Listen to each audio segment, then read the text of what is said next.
Pán Fico bol osobne v Paríži a poprosil OECD, aby nám pomohli s návrhom, ako reštartovať ekonomiku.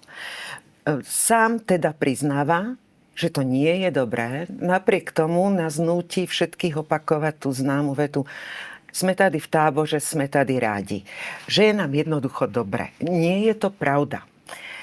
OECD vypracovalo správu, reagovalo, ponúklo riešenia s konštatovaním, že sa nám výrazne spomalil ekonomický rast, že máme najnižšie mzdy v regióne a pomaly už aj v celej Európskej únii, že verejný dlh napriek konsolidácii trojročnej rastie a rastie, že sa vláda snaží získať financie do štátnej pokladnice len ďalším a ďalším daňovo-odvodovým zaťažením, čím zaťažuje každodenný život ľudí a znižuje ich životnú úroveň.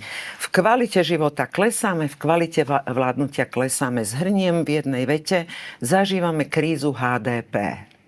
Ak si myslíte, že hovorím o hrubom domácom produkte, aj to by bola pravda. Ja hovorím o kríze hodnôt, dôvery a pravdy.